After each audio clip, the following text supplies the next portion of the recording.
Hey guys, it's Krishanti with Krishanti.com, bringing you weekly videos about psychic development and spiritual and personal growth.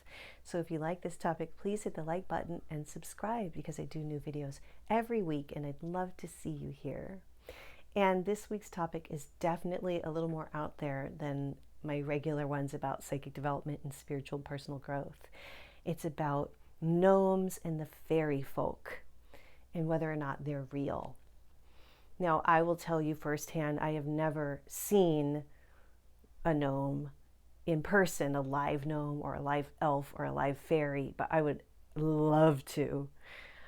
I wanted to talk about this because I did a session with somebody who mentioned that she had seen gnomes when she was a little girl. And when she said that, I was like, oh, this is my kind of person. Like, oh my God, how exciting. I love gnomes. Like, I'm really, you guys, I love gnomes. I have the classic gnome book that I've had my whole life. And I used to make like little gnome t-shirts, and my son, when he was a baby, was a gnome for Halloween with the little red gnome hat. I just think they're so cute and funny.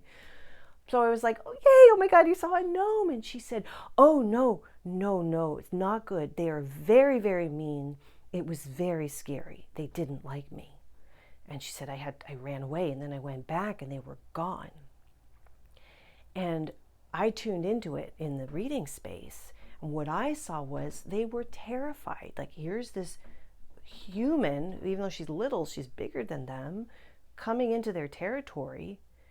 They had to make themselves scarce. And when she went away, they didn't know if she was going to come back with like an evil kid or a grown-up who would throw rocks at them or stab them with knives or capture them and keep them in captivity, you know? So yeah, they made themselves look angry and mean to scare her away, and then they disappeared because they knew they couldn't afford to be seen. And you know, I think the more of us who keep an open mind about this sort of thing, the better. Because if you're very spiritual, you will know and believe that everything has spirit and everything is energy. There's spirits in the trees, there's spirits in the water. Everything is alive. So why wouldn't there be elementals and nature spirits who are like little beings that live in the forest? And of course they would live in the wilderness and live far away from us, because as much as we dislike to think about it this way, we are a destructive, warlike race. So you say you see a fairy, you tell a friend, what is that friend going to do? They're going to say, oh, prove it to me, capture the fairy, let's dissect the fairy, let's make sure it's actually real. You know, sadly, humans are like that. We like to capture things and put them in cages for our amusement. And the little people, the fairy folk, are smart enough to know that and to avoid us. And then we go on and we believe that they don't exist, when in fact they very much do.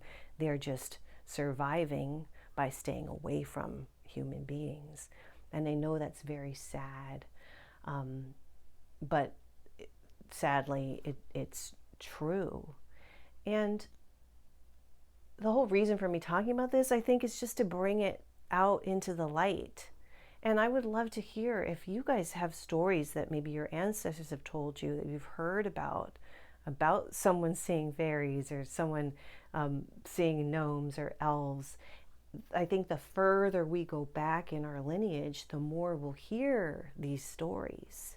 I adore fairy tales, and I will read fairy tales voraciously, and myths and stories, fables from all over the world. And in all of these ancient traditions, there are the little people and the fairy folk. I don't think they would make these things up. I think it comes from somewhere.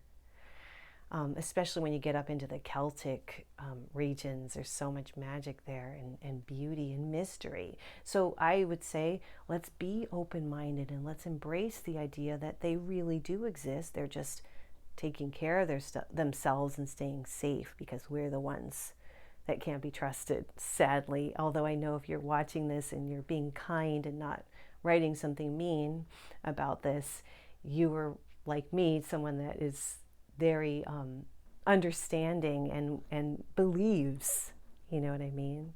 So that's all I wanted to say for now. Please share some comments about if you believe in them, or if you've seen them, or your grandparents or great-grandparents. Let's get a conversation going. And if you're really interested in the psychic development stuff, krishanti.com is where I have all the resources. I have tons of guided meditations, channeled energy healings, workshops, and more. So check it out. And I think that's all for now. I'll see you next time. Bye.